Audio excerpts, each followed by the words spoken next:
Mom yelled at me to get out and never come back, so I left weeks later. Dad asked why I'd stopped paying the mortgage. My answer shut them down. My name is Heidi, and at 32 years old, I never expected to be homeless.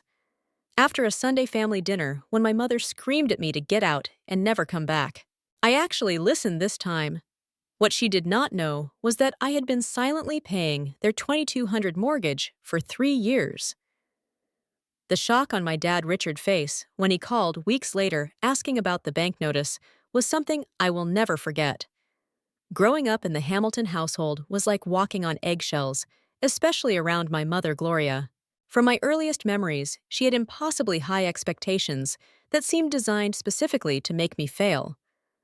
My father Richard was the peacemaker, the one who would slip into my room after one of Mom's storms to assure me that everything would be okay. But he never actually stood up to her. He just smoothed things over temporarily until the next explosion. My family consisted of 5 people: my parents, my older brother Justin, who is 36, my sister Elizabeth, who is 34, and me at 32. As the youngest, I bore the brunt of my mother's evolving disappointments. Justin escaped to college at 18 and rarely came home afterward. Elizabeth followed suit 2 years later. That left me alone with my parents through my senior year of high school, absorbing the full force of my mother's critical nature. Every achievement was measured against an invisible, ever-shifting standard. When I brought home a report card with 5 A's and 1 B, my mother would focus exclusively on the B. What happened here? Did you not study enough? Elizabeth never got anything lower than an A-. These comparisons were constant and crushing. My choice in friends was another battleground. That Olivia girl seems shallow. I do not like how she dresses. My mother would say after meeting a new friend, "And why are you wearing those jeans? They make you look heavier than you are." Comments about my appearance started when I was around 12 and never stopped. The worst fights were about my future when I expressed interest in finance during high school. My mother scoffed. "Women do not get taken seriously in that field. You should choose something practical like nursing." But finance fascinated me, the way numbers could tell stories and predict outcomes. I secretly applied to business programs against her wishes. My father worked as a regional sales manager for a pharmaceutical company for 28 years. He made good money enough for my mother to be a stay-at-home mom even after we were grown. She took pride in their 5-bedroom colonial with its manicured lawn and designer furniture. The house was her domain, her accomplishment, though she never contributed financially to it. I ended up graduating with honors in finance from Cornell University, again not quite meeting my mother's expectations, because I did not get into Harvard like she had wanted. Still, I secured a job at a prestigious financial management firm right out of college and worked my way up to senior financial advisor by the time I was 28. My clients trusted me. My boss has valued me, but at family gatherings, my mother would introduce me with, "This is Heidi. She works with money," as if my career was a hobby. Not worth explaining. 3 years ago, everything changed when my father was laid off during company restructuring. At 59, he struggled to find comparable employment. The severance package was generous but not infinite. My mother refused to downsize their lifestyle or consider getting a job herself. At my age, who would hire me? And we cannot leave this house. What would people think I discovered their financial troubles accidentally during a visit home? I found my father at the kitchen table late at night surrounded by bills, his head in his hands. When I asked what was wrong, he broke down and admitted they were 3 months behind on the mortgage and at risk of foreclosure. Without telling them, I contacted their mortgage company the next day. I set up automatic payments from my personal account for their $2,200 monthly mortgage. It was a significant chunk of my income, but I had savings and lived modestly despite my success. I could afford it, and the thought of my parents losing their home was unbearable. I never told them what I had done. My father eventually found part-time work that he claimed covered their expenses, and I pretended to believe him. Looking back, I should have recognized the signs that something was still wrong. The new credit cards. My mother opened the evasive way. My father answered questions about their finances, the increasing tension between them. Their house was a 5-bedroom, 4-bathroom colonial-style home in an upscale suburb of Boston. The kitchen had been remodeled when I was in high school with granite countertops and stainless steel appliances that my mother had insisted upon. The formal dining room held the mahogany table where we had gathered for Ten's holiday meals since I was a child. My old bedroom remained largely untouched since I moved out a time capsule of lavender walls and academic trophies. Despite the discomfort I felt there, the house held memories. The height marks penciled on the kitchen doorframe, the dent in the living room wall from when Justin threw a baseball indoors, the window seat in the front room where I used to read for hours, escaping into stories where families actually liked each other. It was harder to leave than I expected when the time came. I visited my parents at least twice a month. Despite the knot that formed in my stomach every time I turned onto their street, these visits were primarily for my father. After losing his job, his confidence had crumbled. I worried about his mental health, especially when I noticed how much the liquor bottles in their cabinet seemed to empty between my visits. The warning signs were everywhere, intensifying over the past year. My mother's criticism grew more barbed, less disguised as concern. When I brought homemade lasagna for dinner, her favorite, she took one bite and asked if I had used low-fat cheese, because she could taste the difference, and not in a good way. When I offered to help clean up, she would follow behind me, rewatching dishes I had already done, sighing loudly to make sure I noticed. My father retreated further into himself during these interactions. He would stare at his plate or suddenly remember something he needed to check in the garage. The once confident man, who had coached my soccer team and dominated sales meetings, now flinched when my mother's voice rose above normal speaking volume. He started keeping a flask in his jacket pocket. I tried everything to rebuild a connection with my mother. I brought thoughtful gifts, a cashmere scarf, and her favorite blue, a first edition of the mystery novel she had mentioned wanting to read. I took her to lunch at expensive restaurants. I even booked a mother-daughter spa day for her birthday, spending $600 on treatments she complained about afterward. The massage was too hard. I told her to ease up, but did she listen? "My back is going to be bruised tomorrow," she said as we drove home. And that facial just made my rosacea worse. "I do not know why I let you talk me into these things." Nothing worked. Every gesture was met with criticism or suspicion. "Why are you being so nice all of a sudden?" "What do you want?" she asked once, as if kindness could only be transactional. My best friend Sophia saw through my forced cheerfulness when I would return from these visits one night over wine in my apartment. I finally broke down and told her everything, including the mortgage payments I had been making in secret. "Heidi, honey, this is not normal or healthy," Sophia said, refilling my glass. "You are 32 years old, successful, brilliant, and beautiful, and you are being emotionally abused by your mother while bankrolling their lifestyle." "They are my parents," I protested weakly. "What am I supposed to do? Let them lose their house?" "Maybe they should lose the house," Sophia countered. "Maybe they need a reality check. Your mom refuses to work. They will not downsize. And meanwhile, you are sacrificing your own financial future. Where are your boundaries?" I did not have an answer. In our family, boundaries were seen as selfish, especially when set by children against parents. My mother firmly believed in the honor thy father and mother commandments, selectively interpreting it to mean do whatever we say without question. The cultural expectation weighed heavily, too, in our community. Adult children were expected to care for aging parents at church, at neighborhood gatherings. The worst thing you could be was an ungrateful child who abandoned family responsibilities. The fact that my parents were only in their early 60s and perfectly capable of supporting themselves with adjustments to their lifestyle seemed irrelevant against the weight of these expectations. So I continued the visits, the payments, the emotional gymnastics. I started having panic attacks the night before seeing them, my chest tightening until I could barely breathe. My therapist suggested reducing contact, but the guilt was overwhelming. What kind of daughter would I be if I abandoned them now? What I did not fully recognize then was how my mother's resentment toward me had been growing alongside my success. Each promotion, each client commendation, each financial milestone I reached seemed to deepen her bitterness. She had given up a promising career in real estate to raise children, a fact she reminded us of frequently, seeing me thrive in my chosen field. Unmarried and child-free by choice, contradicted everything she had been taught about a woman's worth and purpose. "When are you going to settle down?" became her constant refrain. Careers are nice, but family is what matters in the end. No one wishes they had spent more time at the office on their deathbed. The irony that she seemed to actively dislike her own family was apparently lost on her. The final warning sign came 2 weeks before everything fell apart. I had stopped by unannounced on a Tuesday evening, bringing dinner from their favorite Italian restaurant. I let myself in with the key they had given me years ago and heard my mother voice from the kitchen. "She thinks she is so special with her fancy job and her fancy apartment," she was saying presumably to my father. "Little Miss Perfect always showing off. Does she think we do not see right through her?"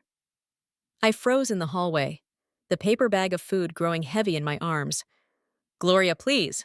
My father's voice sounded tired. "She is just trying to help." "We do not need her help," my mother snapped. "We were fine before she started interfering. I raised her better than this to be so condescending." I backed away silently and left without them ever knowing I had been there. I sat in my car for 20 minutes, shaking before I could drive home. That night, I called Sophia and cried until my throat was raw. "Next time will be different," I promised myself, as I had countless times before. "Next time, I will stand up for myself." But old habits die hard, and the fear of confrontation had been conditioned into me since childhood.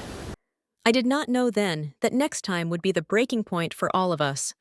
My father's 60th birthday fell on a Saturday in April. Despite my anxiety after overhearing my mother comments, I decided to go home for the weekend to celebrate with them. I brought an overnight bag and a carefully wrapped gift box containing a Rolex watch I had spent months saving for. It was the exact model my father had admired in a magazine years ago, saying maybe when I retire with his job loss, that retirement Rolex had become an impossible dream, and I wanted to give him something special to lift his spirits. The attention was palpable from the moment I arrived. My mother greeted me with a stiff hug and immediately commented on my hair. "Oh, you cut it again." It was finally getting to a nice length. I had actually grown it out for months, but correcting her would only lead to an argument. I had arranged for dinner reservations at an upscale steakhouse my father loved, but my mother vetoed the plan. I already made his favorite pot roast. No need to waste money at those overpriced restaurants, so we ate at home at the formal dining table set with a good china that only appeared on special occasions. The conversation was stilted. I asked about their friends, the neighbors my father garden. Each topic eventually circled back to some complaint or criticism. The pot roast was delicious, I had to admit, but the meal felt endless. My father drank 4 glasses of wine and grew quieter with each one. When it came time for presents, I nervously handed over the blue gift box. My father opened it slowly, and his expression, when he saw the watch, was everything I had hoped for. Surprise, delight, disbelief. "Heidi, I cannot accept this. It is too much," he stammered, even as he removed it from the box and turned it over in his hands. "Of course you can," I insisted. "You deserve it, Dad. Happy birthday." My mother's face had gone rigid. "How much did that cost?" she asked sharply. "Gloria." My father warned, but she ignored him. "Must be nice to have so much disposable income," she continued. "Meanwhile, we are counting pennies for groceries." The evening deteriorated from there. My father tried to smooth things over, but the damage was done. I went to bed early in my old room, texting Sophia. "Remind me why I do this to myself." Her response was immediate. "Because you are a good person who loves her dad. Hang in there. Call if you need me." The next morning, I woke early and went downstairs to make coffee. The house was quiet, my parents presumably still asleep. As I waited for the coffee to brew, I heard their voices drifting from the study across the hall. The door was partially open, and their words carried clearly. "We cannot keep doing this, Gloria." My father was saying the credit cards are maxed out. The property taxes are due next month. We have to tell her. Tell her what my mother snapped, that we are failing. That is exactly what she wants to hear, so she can swoop in and play savior. That is not fair. She would help us if she knew. I am not taking charity from my child. We will figure it out. How I am working part-time at a hardware store, making a fraction of my old salary. You refuse to get even a part-time job. We are underwater, Gloria. Their voices dropped, and I strained to hear. My heart was pounding. They were in worse shape than I had thought, and my father had been hiding it from me despite my help with the mortgage. When they came into the kitchen 20 minutes later, I had made a decision. I would offer to help them create a financial plan, something sustainable, that would allow them to keep their home and dignity. It was literally my job to help people in financial crisis, and I could do this for them. I waited until we were all seated with coffee before speaking. Mom, Dad, I could not help overhearing some of your conversation earlier. I know things have been tight since Dad lost his job, and I want to help.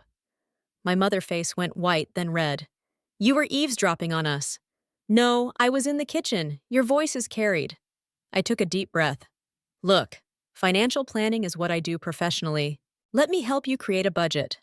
Maybe look at refinancing options for the house. So now we need your professional help. My mother voice had taken on the dangerous edge I recognized from childhood. You think we are incompetent, that we cannot manage our own affairs. That is not what I said at all. I tried to keep my voice calm, but it sounds like things are serious. And I have resources and knowledge that could help. Of course you do, she said sarcastically. Little Miss Perfect with all the answers. You have no idea what the real world is like. You have had everything handed to you. The unfairness of this statement stunned me. I had worked through college, graduated with loans. I had paid off through years of careful budgeting. Nothing had been handed to me except criticism and impossible standards. Mom, that is not true and you know it. I said, my voice stronger than I expected. I have worked incredibly hard for everything I have, and I am just trying to help. We do not need your help, she snapped. And we certainly do not need your judgment. It is not judgment. It is concern, I insisted. Dad just said you are underwater financially. The property taxes are due. Your credit cards are maxed out. These are serious problems. Problems that are none of your business, she said. This is between your father and me. My father sat silently staring into his coffee cup. His new Rolex gleamed on his wrist. An ironic symbol of prosperity we all knew was an illusion. Dad, I said softly, please say something. He looked up, his eyes tired. Your mother is upset, Heidi. Maybe we should discuss this another time. That was when something broke inside me. After 3 years of paying their mortgage, after decades of walking on eggshells, after endless criticism and emotional manipulation, I was done being the family punching bag. There will not be another time, I said, my voice shaking. This pattern never changes. Mom attacks, Dad enables, and I am supposed to take it because we are family. Well, I am done. My mother stood up so quickly, her chair tipped backward. How dare you speak to us like that in our own home, after everything we have done for you? What exactly have you done for me, Mom? Made me feel inadequate at every turn. Criticized my appearance, my career, my life choices. Taken financial support without acknowledgement or gratitude. Her face contorted with rage. Financial support? What are you talking about? I almost told her about the mortgage payments then, but something held me back. It would only give her more ammunition, more ways to make me feel manipulated. Nothing, I said. Forget it. No, you brought it up. What financial support? The occasional dinner out, the birthday gifts? Do you want a medal for doing the bare minimum? A daughter should do the bare minimum is exactly what I have gotten from you emotionally my entire life, I said, and immediately regretted the honesty. It was like throwing gasoline on a fire. My mother exploded. You ungrateful, selfish girl. After everything I sacrificed for you, I gave up my career to raise you. I devoted my life to this family, and this is the thanks I get. Judgment and disrespect in my own kitchen. She began listing every perceived failure of mine since childhood. Every time I had disappointed her, every flaw in my character, as she saw it, it was a surprise. Something had changed in me, though. For the first time, I heard her words not as truth, but as the desperate lashing out of someone who could not face her own unhappiness. It still hurt, but differently, like an old wound being prodded rather than a fresh cut. I'm not doing this anymore, I said quietly, standing up. I'm going to pack my bag and go home. Running away as usual, she sneered. Cannot handle the truth.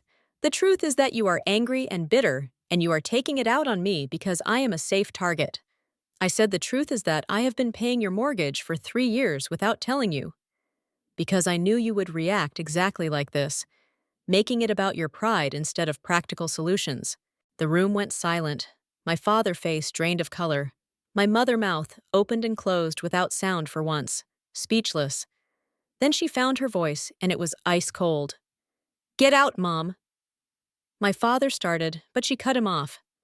"Get out of my house," she repeated. "Get out and never come back. If you think we are such burdens, such failures, then you are free of us. Go live your perfect little life and leave us alone." I looked at my father, searching for any sign that he would stand up for me, for us, for the possibility of healing this broken family dynamic. He looked away. "Okay," I said simply. I walked upstairs, packed my overnight bag with mechanical movements, and came back down. My mother had moved to the living room window, her back to the entryway. My father stood helplessly in the hallway. "Heidi, she does not mean it," he whispered. "Give her time to calm down." "She means it," I said. "And for once I am going to take her at her word." I walked out the front door, closing it quietly behind me as I drove away. I glanced in the rearview mirror at the house where I had grown up, never suspecting it would be the last time I saw it as someone welcomed there. The 40-minute drive from my parents' suburban home to my apartment in the city passed in a blur. My hands gripped the steering wheel so tightly my knuckles turned white. I did not cry. I did not scream. I just drove numb and hollow, as if someone else was controlling my body. When I arrived home, I sat in my parked car for nearly an hour, unable to summon the energy to go inside. Finally, my phone buzzing with a text from Sophia broke the trance. "How's the birthday weekend going?" "Surviving." I called her immediately, and to my surprise, my voice was steady as I recounted what had happened. It was only when I reached the part about my mother's final words that my composure cracked. "She told me to get out and never come back," I said. And then the tears came hot and relentless, and I left. "Sophia, I just left." "Where are you now?" she asked, concern evident in her voice. "In my car outside my building. I am coming over. Do not move." 20 minutes later, Sophia arrived with a bottle of wine and a bag from the deli down the street. She took one look at me, still sitting in my car, and opened the passenger door, sliding in beside me. "First hug, then food, then wine. Then we figure this out," she said, pulling me into her arms. I spent that night on Sophia's sofa, unable to be alone with my thoughts. The next day was Sunday, and she called in sick to her job on Monday to stay with me. By Tuesday, I had to return to work, though I was barely functional. I went through the motions with clients, my professional mask firmly in place, but inside, I was unraveling. My father called several times that first week. I let each call go to voicemail. His messages were vague. "Please call me back. Heidi, we need to talk." No apology. No acknowledgement of what had happened. Just a request for me to once again be the bigger person, to smooth things over as I had done my entire life. There were no calls from my mother after 10 days of emotional limbo. I made an appointment with a financial advisor colleague to discuss my own situation. I had been paying $200 monthly toward my parents' mortgage for 3 years, totaling nearly $80,000. Money I could have put toward my own home, my retirement, or simply enjoying the fruits of my hard work. "Legally, you have no obligation to continue these payments," my colleague Diane advised. "The mortgage is in their names. You are not a CEO senior. You have been making a gift, essentially." "What will happen if I stop?" I asked. "They will receive notices of non-payment eventually if they cannot make the payments themselves. Foreclosure proceedings could begin." "But Heidi, that is not your responsibility." I decided to stop the automatic payments immediately. It was both terrifying and liberating, like cutting a cord that had both connected and constrained me. The next step was finding my own place to live, a permanent home, rather than the series of rentals I had occupied since college. With the mortgage payments off my monthly budget, I could now afford to look at condos and small houses in neighborhoods I had previously considered out of reach. 2 weeks after the blow-up, I put a deposit on a sunlit 2-bedroom condo in a converted Victorian house. It had bay windows, hardwood floors, and most importantly, it was mine. No one could tell me to get out. No one could make me feel unwelcome in my own space. During this time, I also started seeing a therapist, Dr. Martinez, who specialized in family trauma. Our first session was revelatory. "What you are describing sounds like a lifetime of emotional abuse," she said. After I recounted my childhood and recent events, your mother exhibits classic narcissistic behaviors, and your father is what we call an enabler. But she is not always terrible. I protested weakly. Sometimes she can be loving, especially when I'm doing exactly what she wants. That is part of the cycle of abuse, Dr. Martinez explained. The periods of apparent normalcy, or even affection, keep you hoping things will change. They keep you coming back. But has the fundamental dynamic ever really changed? I had to admit, it had not. The good periods were just lulls between storms, never representing real growth or healing through therapy. I began to recognize patterns I had never seen before. How my mother would create crises to pull me back when I was establishing independence. How she would undermine my confidence before important life events. How she would pit family members against each other to maintain control. What about the mortgage payments? I asked Dr. Martinez during our third session. Was I enabling them by paying without telling them? She considered this thoughtfully. Your intention was to help, but keeping it secret did prevent them from facing reality. It allowed your father to avoid taking necessary action and your mother to maintain denial about their situation.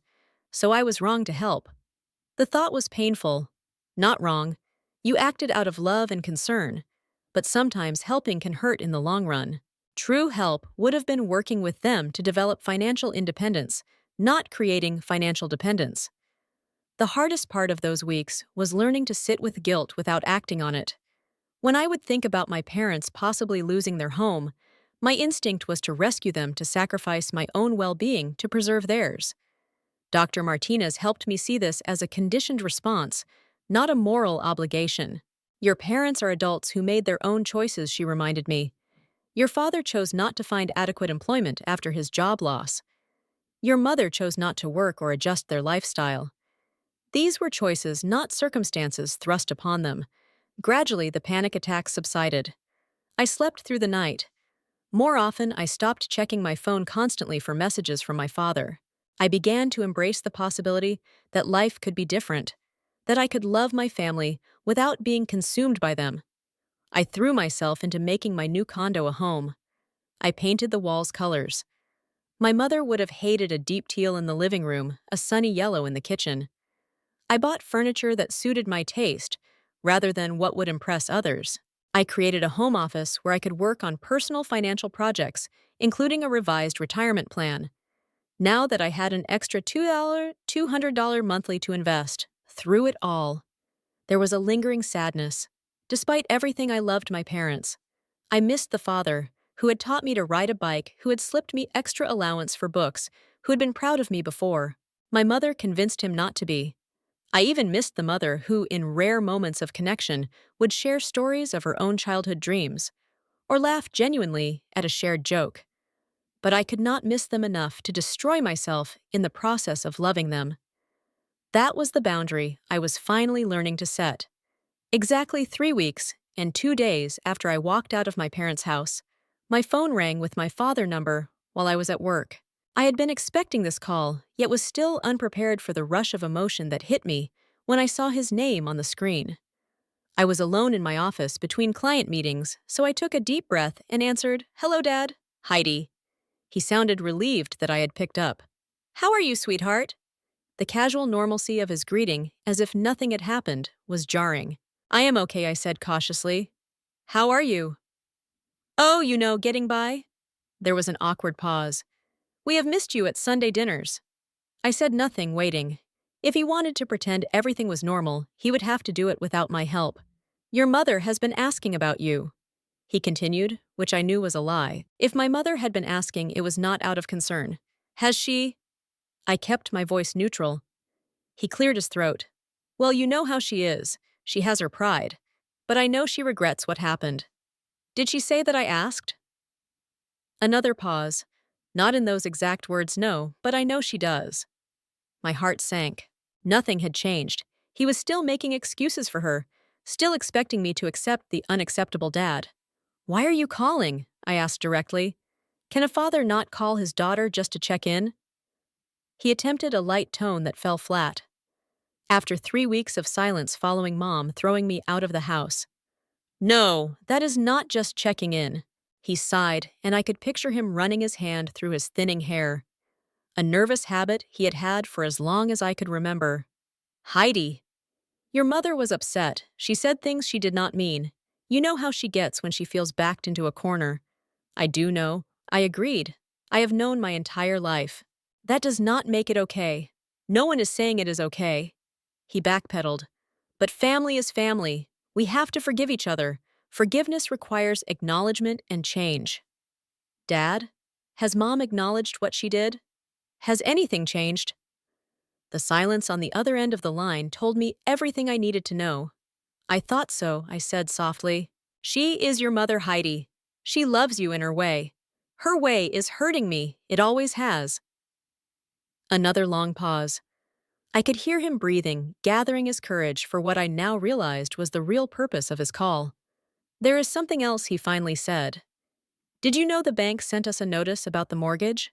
My heart began to race, but I kept my voice steady. What kind of notice? A late payment notice? Then another. They are threatening to begin foreclosure proceedings if we do not catch up. I do not understand it. The payments have always gone through automatically. Have they? I asked. Yes. For the past 3 years. Ever since he trailed off, and I could hear the moment realization began to dawn. Heidi, what did you mean when you said you had been paying our mortgage? The moment of truth had arrived. Part of me wanted to deflect to protect him from the reality of how much I had sacrificed while they had taken me for granted. But I was done with secrets and enabling. I meant exactly what I said, Dad. I have been making your mortgage payments $200 and $200 every month for the past 3 years. That is why they were always on time, regardless of your financial situation. The silence that followed was deafening. That is not possible. He finally said, his voice faint. Who we would have known how you never looked at the payment details, did you? The bank statement just showed the payment was received. You assumed it was coming from your accounts. But why would you? How could you afford? He stammered. I make good money, Dad. The money you and Mom dismisses my fancy job. I lived in a smaller apartment than I could afford. Drove an older car. Limited my expenses so I could help you keep your home. Because I loved you and could not bear to see you lose everything. Why did you not tell us? There was pain in his voice now, and confusion, because I knew Mom would react exactly as she did when I tried to help openly. She would see it as an attack on her pride on your capabilities instead of what it was, a daughter loving her parents. 3 years, he repeated, the enormity of it sinking in. That is over 78,000, 79, 200 to be exact, I confirmed. Heidi? I had no idea. I thought I told your mother I had found freelance consulting work that was covering our expenses. I was too ashamed to admit I was stocking shelves at 60 years old. The admission broke my heart. My proud, accomplished father had been reduced to creating fictions to preserve his dignity. There is no shame in honest work, Dad. The shame is in not facing reality. Does this mean, have you stopped the payments? He asked, his voice small. Yes, I said simply when Mom told me to get out and never come back. I took her at her word, all of it. But the house he began is not my responsibility. I finished firmly. It never was. You and Mom need to make some hard decisions now. Sell the house you cannot afford. Get jobs that cover your actual expenses. Create a sustainable retirement plan. All things I offered to help with before Mom threw me out. She will never agree to sell, he said, panic edging into his voice. Then she needs to get a job. Or you need to find better paying work. Or both. But Dad, I cannot keep setting myself on fire to keep you warm. I understand, he said, though I was not sure he did what you did for us. I do not know what to say. You do not need to say anything, but I do need you to understand that things have to change. I am not coming back to the old dynamic. I am not going to be the family scapegoat anymore. Of course not. He agreed quickly. I will talk to your mother. I will make her understand. I almost laughed at the idea that he could make my mother understand anything she did not want to acknowledge. Good luck with that. Could we meet to talk about all this in person? He asked, hopefully. I considered refusing the thought of facing either of them again. So soon made my stomach clench. But I also knew that written boundaries were clearer than unspoken ones. Not at the house, I said firmly. I will meet you at Riverside Cafe on Thursday at noon. Just you, not Mom. I am not ready to see her yet. He agreed quickly, thanking me repeatedly before we hung up after the call ended. I sat at my desk, shaking. I had finally told the truth, and the world had not ended. In fact, for the first time in years, I felt like I could finally breathe. I arrived at Riverside Cafe 20 minutes early on Thursday, choosing a table in the back corner where I could see the door. I had prepared for this meeting with the same thoroughness I would use for an important client presentation. Dr. Martinez and I had role-played potential scenarios. I had written down my boundaries and practiced stating them clearly and calmly. Remember, you are not responsible for their emotions or reactions, she had advised during our emergency session the day before. You are only responsible for communicating your own needs and limits with clarity. My father arrived exactly on time, looking like he had aged years in the few weeks since I had seen him. His shoulders were hunched, his face gaunt. The Rolex I had given him was conspicuously absent from his wrist, and I wondered if he had pondered already. Heidi, he said, with visible relief, as if he had half expected me not to show up. Thank you for meeting me. I nodded, gesturing to the chair across from me. We ordered coffee, and an uncomfortable silence fell between us until the server left. How have you been? He asked tentatively. I have been reflecting a lot, I said, sidestepping the politeness on our family dynamics, on my role in them, on what I want moving forward. He nodded, looking down at his coffee. I have been doing some thinking to tell me I encouraged. He took a deep breath. I want to start by saying I am sorry not just for what happened that day, but for years of not protecting you from your mother anger for allowing you to become her target for taking your support without acknowledgement. It was more self-awareness than I had expected, and it momentarily threw me off balance. Thank you for saying that, I managed. After we spoke on the phone, I went through our bank records, he continued. I saw the truth. For 3 years you have been carrying us while I pretended everything was fine. He looked up, his eyes wet. I feel ashamed, Heidi. Deeply ashamed. I did not tell you about the payments to make you feel ashamed, I said. I did it because I love you and wanted to help. I know that makes it worse somehow. He wiped his eyes with a napkin. A father should provide for his children, not the other way around. At least not when the parents are still able-bodied and capable. It is not about gender roles or traditional expectations, Dad. It is about honesty and reciprocity. I would have gladly helped you if you had been honest about your situation and if that help had been met with gratitude instead of hostility. He nodded, accepting this. Your mother and I have had some difficult conversations since your call. I can imagine, I said dryly. She did not believe me at first about the mortgage payments. She accused me of making it up to manipulate her. He sighed. I had to show her the bank statements, the dates of the payments, the account number they came from. And she cried, he said simply. I have not seen your mother cry in years, not since her father died. I was not sure how to feel about this part of me. The wounded child inside felt vindicated. Another part felt sad that it had come to this. Did she say anything about how she treated me? I asked. He hesitated. She is struggling with that part. She feels humiliated, which makes it hard for her to acknowledge her behavior. Her humiliation does not erase my hurt, I said firmly. No, it does not. He agreed. Which is why I asked her to come here today to apologize to you herself. My heart jumped you. What I told you, I was not ready to see her. I know, and I am sorry, but I thought if you could just hear her out. The cafe door opened then, and my mother walked in. She spotted us immediately and headed toward our table. I felt like I could not breathe, trapped between my boundary and the approaching confrontation. You ambushed me, I said to my father, my voice low and angry. I am sorry, he repeated helplessly. I thought it would be better this way. My mother reached our table, standing awkwardly beside it. She looked different, smaller somehow. Her normally perfect hair was pulled back in a simple ponytail, and she wore minimal makeup. Like my father, she seemed to have aged rapidly. Hello, Heidi, she said, her voice uncharacteristically subdued. I did not invite her to sit. Dad told me you were coming, despite my explicit request to meet with him alone. She flinched at my tone. Yes, I needed to see you. Why? She glanced at my father, who nodded encouragingly. May I sit down? I considered refusing, but causing a scene in the cafe would only make this more difficult. Fine. She took the third chair at our table, perching on the edge as if ready to flee. We sat in tense silence until the server returned to take her order. She asked for water, only her voice barely audible. After the server left, she took a deep breath. Your father showed me the bank records about the mortgage payments. I said nothing, waiting. I did not know she continued. All this time I thought we were managing. I thought Richard freelance work was covering our expenses. I had no idea you were. She trailed off, unable to finish paying your mortgage, supporting you being the adult in the relationship, I supplied coldly. She flinched again. Yes. Would it have mattered if you had known? Would you have treated me any better? Her eyes widened at my directness. I do not know. I would like to think so. At least it was honest. Well, now you know, and now it has stopped. Yes, she said quietly.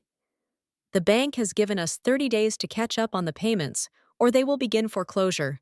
That is not my problem anymore. I said the words feeling both cruel and necessary. No, it is not, she agreed, surprising me. We are looking at options. Richard has applied for better-paying jobs. I have. I have an interview tomorrow at a real estate office as a receptionist. This was unexpected. My mother had not worked since before I was born. Her identity was wrapped up in being a homemaker and maintaining the perfect house and hosting the perfect dinner parties. That is a start, I acknowledged, but it will not be enough to keep the house. I know, she said, and there was defeat in her voice. We have contacted a realtor. She is coming next week to assess the property. I looked at my father, who nodded. Confirmation. It is the only sensible option, he said. We should have done it 3 years ago when I lost my job. Yes, you should have. I agreed. My mother twisted her hands in her lap. Heidi, I know an apology is not enough. What I said to you that day and many days before it, there is no excuse. No, there is not. I said, still not ready to make this easy for her. I was cruel to you. I have been cruel to you for years. Her voice broke. I told myself it was for your own good, that I was pushing you to be your best. But the truth is, I was jealous. This admission stunned me into silence. I gave up my career to raise you children.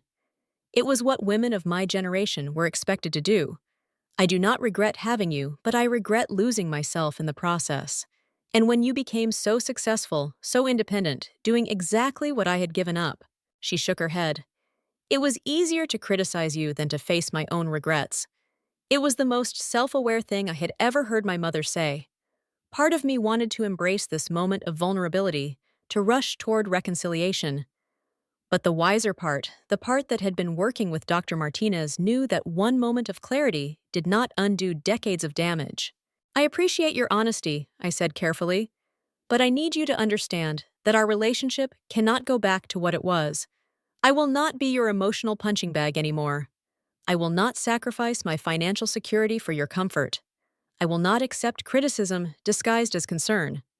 I understand, she said quietly. Do you? Because these are non-negotiable boundaries for me now. If you cannot respect them, then we will not have a relationship at all.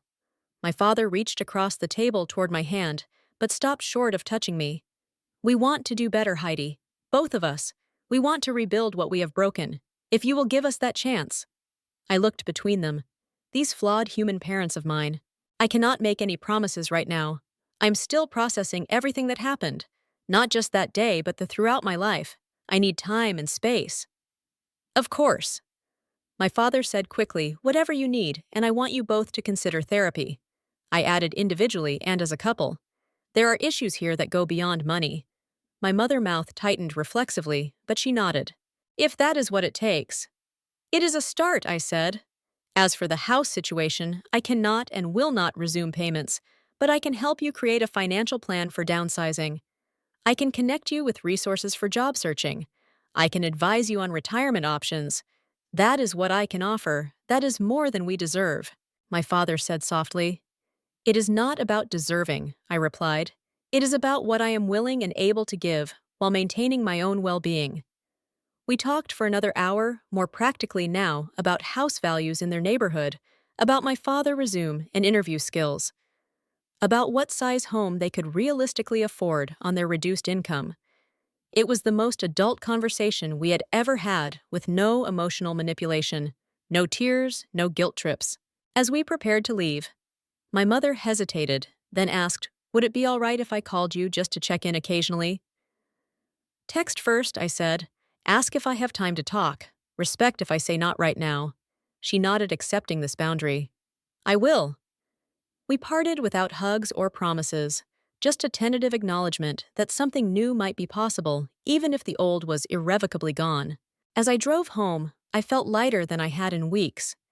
Not healed, not whole, but moving in the right direction. For the first time in my life, I had stood firm in my truth and my worth, and the world had not ended. In fact, it felt like it might finally be beginning. 6 months can change everything or nothing at all. In my case, it changed almost everything. My new condo became truly mine in ways my previous apartments never had. I painted an accent wall in the living room, that bright teal I had always wanted. I planted herbs on my small balcony.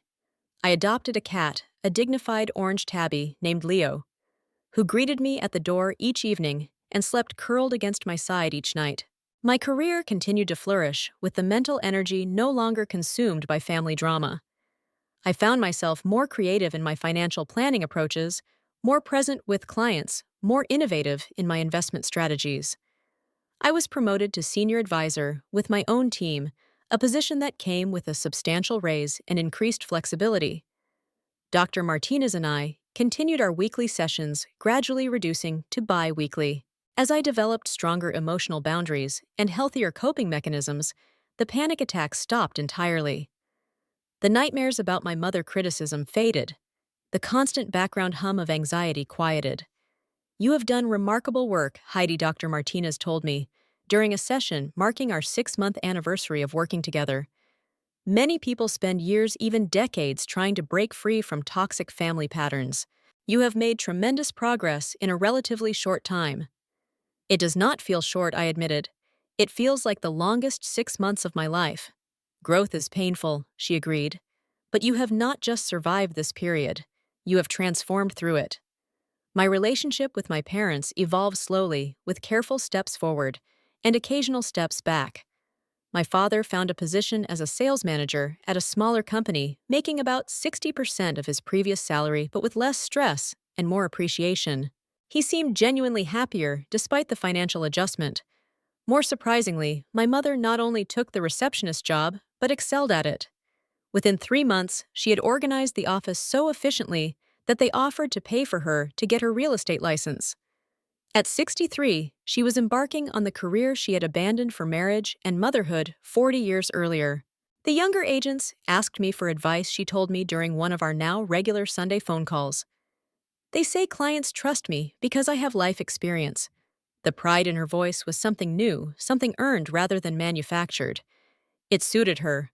They sold the Colonial in the suburbs, making enough profit to pay off their credit card debt and put a down payment on a 2-bedroom townhouse closer to the city. It was a third of the size of their previous home, but required far less maintenance and was within their new budget. I do not miss the big house as much as I thought I would. My father confessed when we met for lunch one day, "All those rooms we never used, all that stuff we never needed. It feels good to simplify." The most significant change, though, was that my mother began seeing a therapist of her own. It was not. At my insistence, she made the decision. After breaking down at work one day when a client resembling me came in with her young daughter, "I suddenly saw as you and me as we were when you were little," she explained. "Before I became so critical, when you still looked at me with complete trust. And I realized how much I had destroyed." Her therapist diagnosed her with narcissistic tendencies rooted in her own childhood trauma, a pattern she had unwittingly perpetuated. The work was difficult and often painful for her. There were sessions after which she would call me voice raw from crying to apologize for specific incidents from my childhood that she had finally recognized as harmful. I accepted these apologies cautiously, neither rushing to forgive nor holding on to resentment. Tabard. Dr. Martinez helped me understand that forgiveness was a process, not a single act, and that it was primarily for my own peace, rather than my mother. Absolution. Our new relationship was built on clearer communication and firmer boundaries. I visited them in their new home once a month. No more. We spoke on the phone weekly, but I felt free to end calls that became negative or draining. I no longer automatically said yes to every request, no longer felt responsible for their happiness or security. The strange thing is, my father observed during a rare moment of insight, now that you are not carrying us. We have learned to stand on our own. It has been good for us. As painful as the process was, the hardest lesson for all of us was learning the difference between helping and enabling. I still offered professional financial advice, but I no longer paid their bills. I celebrated their successes, but did not rescue them from the consequences of their choices. I loved them without sacrificing myself in the process. As summer turned to fall and fall to winter, I found myself reflecting on how much had changed in less than a year. The previous Christmas had been tense and performative, with expensive gifts exchanged in the grand house. Everyone pretending we were the perfect family this Christmas would be simpler in their modest townhouse with homemade gifts and honest conversation. What I have learned, I told Sophia over dinner at my place, is that standing up for myself did not destroy my family. It transformed it into something more authentic. You gave them the opportunity to grow by refusing to stay small. She observed wisely. Exactly. And I gave myself permission to live my own life, not the one my mother had scripted for me. That script had always ended with me married to a successful man living in a house like theirs, having children who would repeat the cycle. Instead, I was building a different story, one where success was measured by peace rather than possessions, where relationships were based on mutual respect rather than obligation, where love did not require the sacrifice of self. The irony was that by setting those boundaries, by refusing to continue paying the mortgage and enabling their financially unsustainable lifestyle, I had helped my parents find their own strength and independence. My mother was happier working than she had ever been as a homemaker. My father was rediscovering interests and friendships that had been overshadowed by career pressure. We were all in our own ways finally growing up. Sometimes the greatest act of love is not sacrificing everything, but rather allowing others the dignity of facing reality. Sometimes the strongest families are not those that never break, but those that learn how to rebuild differently after breaking. Sometimes the deepest healing comes only after the most painful truths have been spoken aloud. If you have found yourself in a similar situation, trapped in unhealthy family dynamics, or carrying burdens that are not yours to bear, I hope my story offers some encouragement. Setting boundaries is not selfish. It is necessary for authentic relationships. Loving someone does not mean sacrificing your well-being for theirs. You can honor your family while still honoring yourself. I would love to hear about your experiences with family boundaries or financial independence in the comments below. Has anyone else discovered that stepping back actually helped their loved ones step up? Your story might be exactly what someone else needs to hear today. Thank you for listening. And remember, true love uplifts rather than diminishes. Take care of yourselves and each other.